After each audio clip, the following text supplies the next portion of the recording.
Naafi isii wallolleeti turaa bolgoonee kaameeraa irratti ol hin baasini malee. Hatta dhagaana guurattee karaa irratti illee abriiti yogodhuu diddee dhiirallee naffiddee kaameeruma nu waraabini malee. Dhiira hedduu takka naffiddee wajjii wallollee bakka hedduu irra waliin geenye. Assalaamu alaikum warahmatullaahi wabarakaatuhu. Kabajamtootaa fi hordoftoota keenya akkam jirtan nagayaa fayyaadhaa jirtu.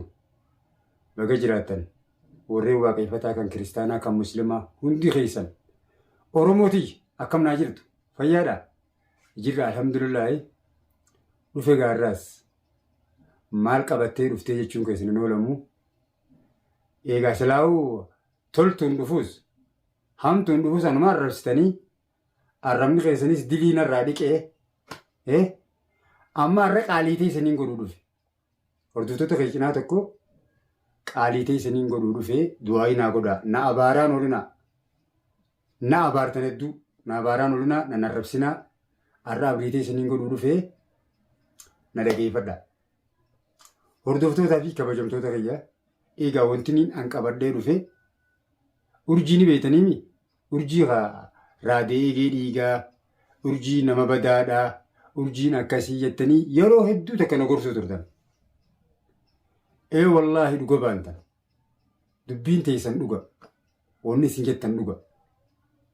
Amma ammoo waan isin jettan san irra dhaqqabeetiin hangaan ofii irra arkuu jeetiin taa'u jira. Duraanis waan isin jettan san irratti arkeetiin niin dhiisaa jee dhufe isinii hojjol mari'achuuf. Egaa urjiin akkuma isin jettan baalaqi baxiraan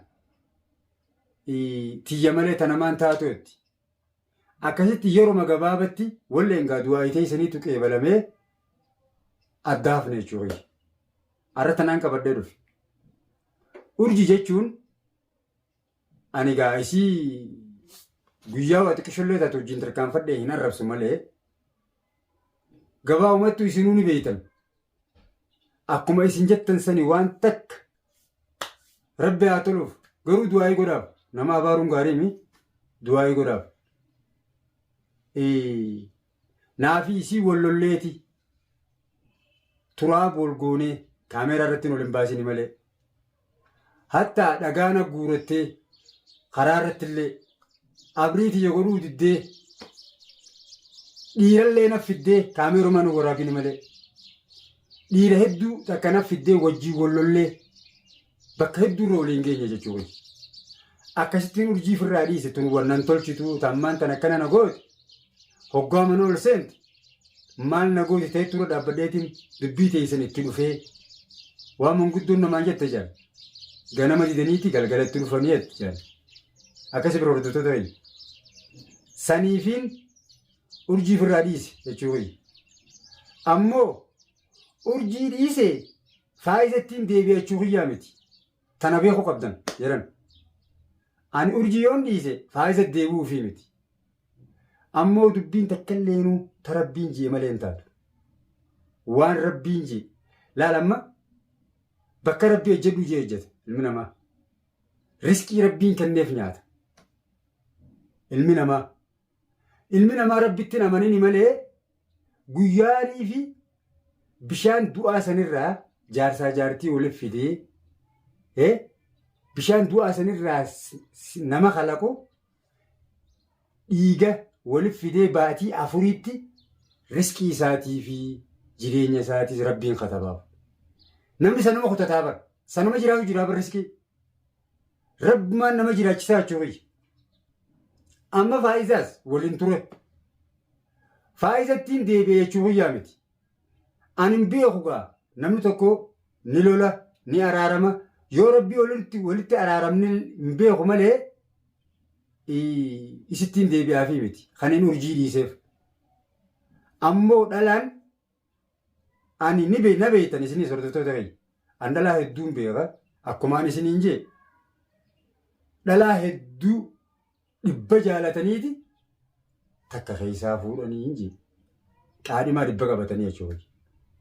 Kanaaf an ammaas amala kiyyan dhiif maaliif akkumaan hin jeesan dhibbaan jaaladha.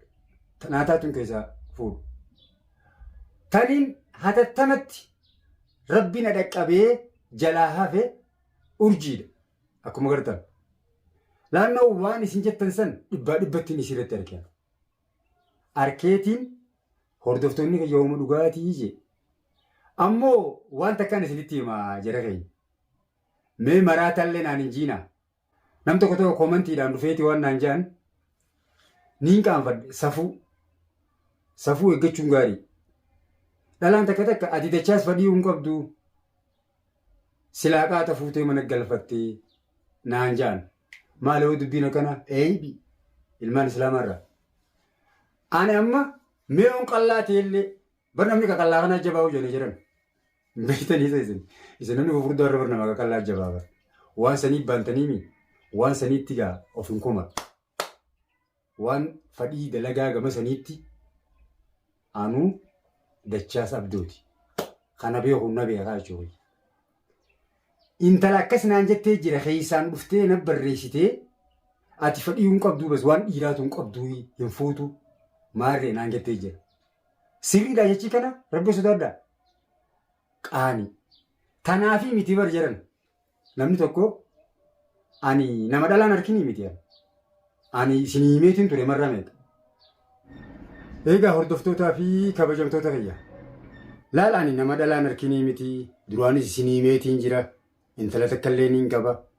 Hireen tiyyata duraa jallatteetumaan dhala akkana filu jira malee dhala harkeetiin jiraachuu dardara nan seenaa. Anaa miti. Amma nuti warra bishaan baara irra deemee dhufe kun dhalaanis ta'an dubireettu hin jirtu ergaa dhugumaan isinitti hima.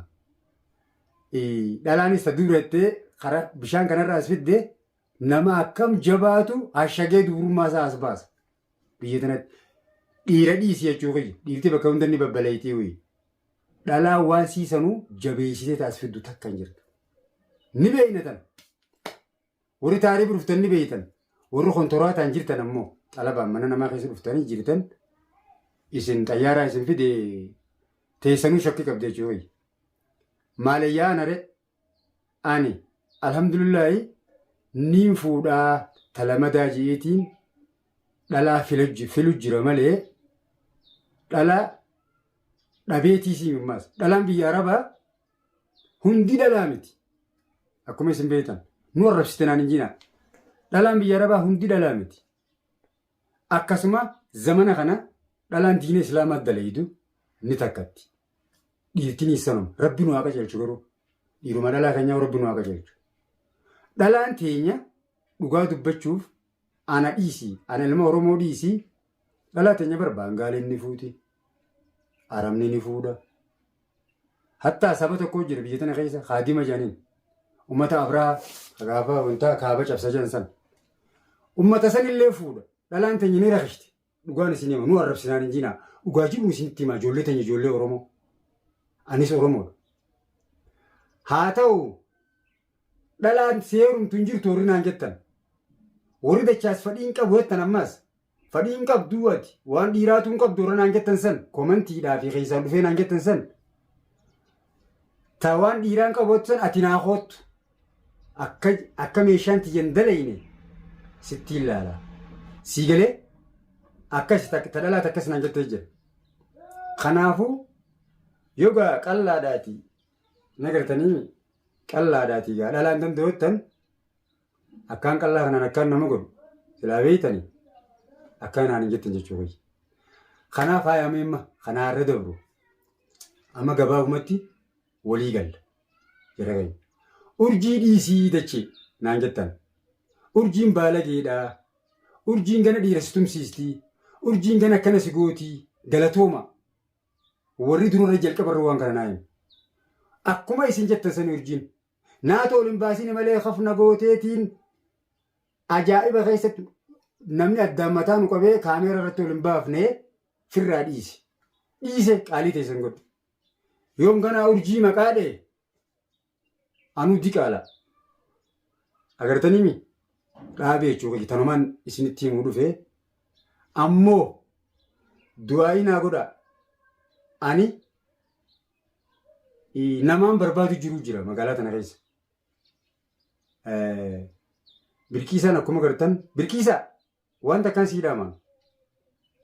Obboleettii jedhatti urjii laallattee urjii sii dhiiseen gammadi. Urjii siifin dhiisaa garuu waan ajaa'ibaa sitti as baasu ta'a. Atiin baana birkiisaa. Tamaam.